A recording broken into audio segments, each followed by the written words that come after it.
The Plymouth Area Coalition for the Homeless strives to nurture and empower families and individuals by providing them the shelter, food, and educational resources necessary to reach their potential and independence. We went on the local scene to learn more.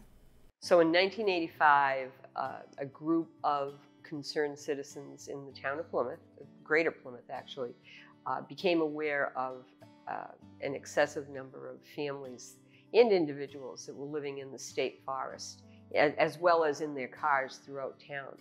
So they mobilized, and what started as a very grassroots organization to address the needs of homeless families has then developed and grown both in size and scope to include several programs.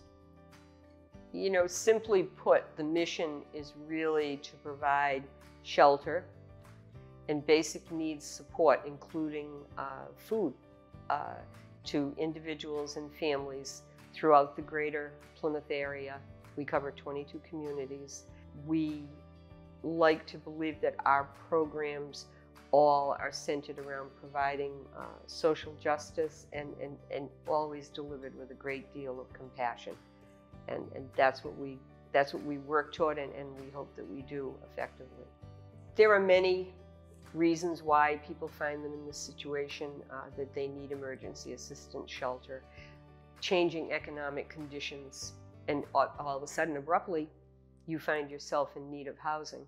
Unfortunately, a great number of people have poor credit or no credit. So finances and economic conditions, unexpected illness certainly can cause problems. Sudden job loss, we saw that just recently with COVID, where so many people all of a sudden, they just found themselves without any income. And no matter what programs the state and the federal government could put forward, it still resulted in homelessness and greater need for many, many people. You know, obviously before COVID, everybody's working like crazy. We happened to run into an issue where we were renting and the owner needed the apartment for himself. So at that point we were out. You know, my family and I were trying to figure out our own situation, and then my son's mother got hospitalized and passed away. So with that and COVID all together, finances get a little tough. Becoming a single parent, not easy. So here we are. In the middle of COVID, I was not able to meet my rent. Because of COVID, I was not removed from my apartment right away. I actually stayed there for almost a year with rent still building up that I couldn't pay. I was evicted from my apartment as soon as the restrictions lifted. And actually, I didn't get into here right away. We were in hotels and staying with different people, and it was really a rough time. But I was really glad when we finally got accepted to come here. I was grateful that it was in an area that I was familiar with, so that I could continue to do the things that I needed to do. My kids were able to stay in their local schools, which was really important to me. Well, everything started with the pandemic. It was diabetes, and also I have high blood pressure, so I stopped working because I was very high risk. When everything started to go down and slow, the rent is expensive, so stopped working, and then I separated with the partner I have. So for a single mother with 3 kids, it was hard to keep up with everything.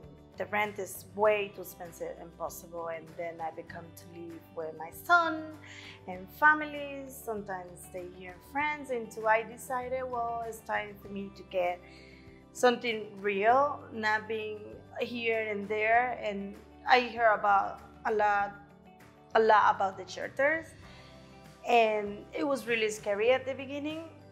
It was good that I called, and I'm here now. At least it's a place where you can go. And without question, you know, the elephant in the room certainly is housing is unaffordable. The housing wage is over $36 an hour. Not everyone can work. You can be disabled. And now you're on SSI. Your income is very limited. And how do you afford rents? Our job, first and foremost, as an EA shelter, is to help our families identify housing. And we take it a step further and really want to be sure that it's self-sustainable. We're fortunate we live in a state that has recognized this for a good long time, but with growing, especially on the South Shore, tremendously difficult to identify an apartment. But the team here at the Coalition is definitely dedicated to really working and trying to help everyone overcome those obstacles and identify a place for their family.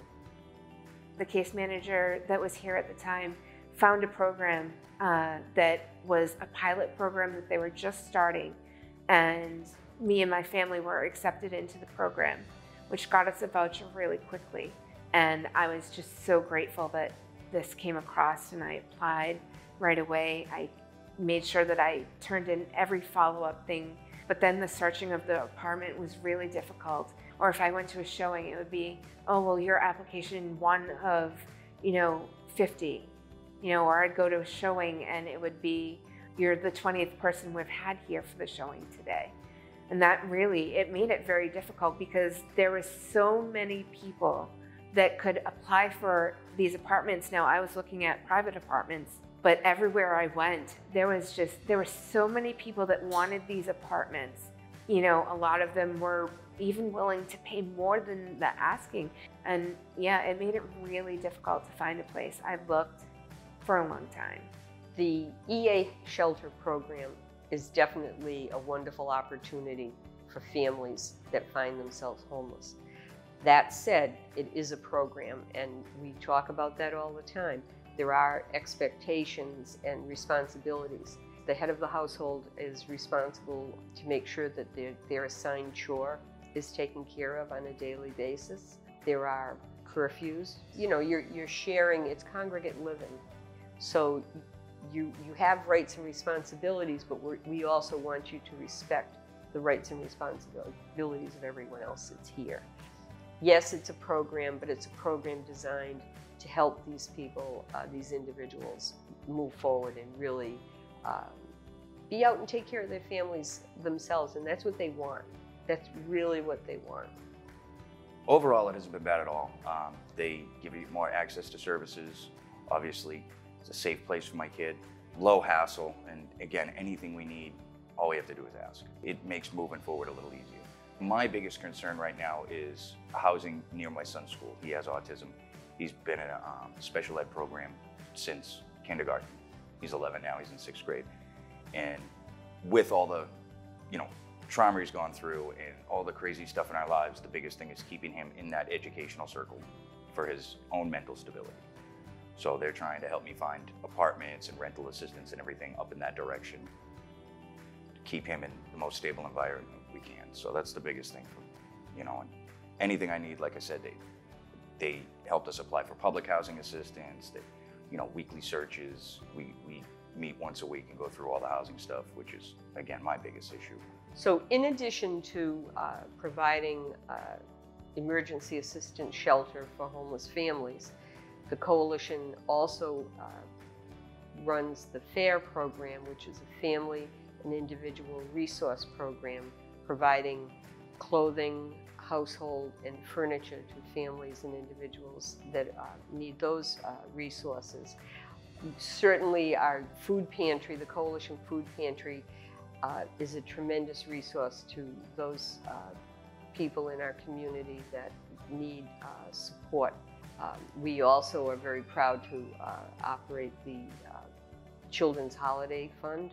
Children's Holiday Fund provides holiday gifts and winter clothing and holiday meal baskets for over 500 children.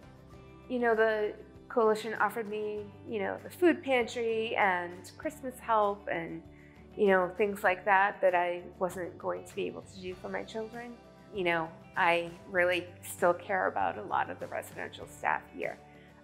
They were just kind and caring people who really showed you that you mattered.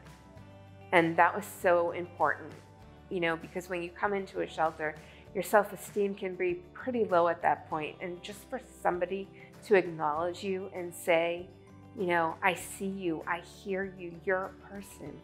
We want their stay while in shelter to be comfortable. We want to create an environment where, while they're here on a temporary basis, we want them to be able to still enjoy the memory making that all families do with their children. So while we want them to have happiness and share memorable moments while they're here, the idea is not that this is your home. It's a place where you know you can be safe and where you have people around you that will help ensure that you can keep your family fed, clothed, safe, and that there is a plan so that you can have your own family home. My family and I have been through worse. Unfortunately, years ago, we hit a similar situation with finances. I was injured. My girl was having trouble finding work, so we're kind of used to the process to a certain extent. It's new with just my youngest and I, but overall, it hasn't been bad. You know, he has a little trouble dealing with other people. His boundaries are a little tough, so I know people get a little frustrated, but everybody's been really gracious with him. You know, they've tried to be as mindful as they could to the situation, so getting along with everybody's relatively simple. Everybody does their own thing. Sometimes I see people and they are like a worse situation, and they make me think, well, I'm not that, I can do it, I can go up. I just have to do things better, and I can do it myself. It's just there's a little hard because I got 3 kids and I'm a single mother, but I know you can get out of it. They help you getting housing. They'll help you getting in your feet. They will help you. I know it's someone there. There's someone here to help me to do the right thing.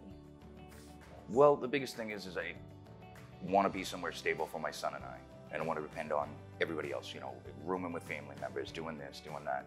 So I want to get him where he needs to be and figure out our base of operations and build from there. Get working again, get things moving. All you can do is go and go. At least we know we have somewhere to come home to. We don't have to worry about that. You don't have to worry about anything. You know, if God forbid you couldn't get food, they'd help you figure it out. If you couldn't get around, they'd do it. I want to say that the thing that gave me the most hope was, you know, just knowing there had to be something out there for me. There had to be. I'm a Christian woman. My faith is very strong, and you know, that is something that really got me through my time here. And now I'm in this beautiful home. It really was, if anything could have been my dream apartment, this was it. This is absolutely it. I love it there. I'm so happy. I think, you know, you need to really keep that hope alive, because it's a fight. It's a fight to get out of here. It really is. It's a battle, and you really need to be able to cling on to hope. Anytime you have the opportunity to improve someone else's life, it certainly is a joyful moment. For us, when we can identify housing for a family and they move on, it's wonderful. Across the towns of the South Shore, we receive so much support for our work. The food pantry, just wonderful response from individuals, from organizations, from businesses, foundations, the banks. We couldn't do nearly what we do or make the difference we do in lives if it weren't for the communities all around us. And that's absolute truth. And there but for a cast of thousands, you know, we get to see those joyful moments. But yeah, that, I think, you know, anytime you can help anybody, and sometimes the littlest thing you do for someone means the world to them. To help or to get the help you need, visit PlymouthAreaCoalition.org.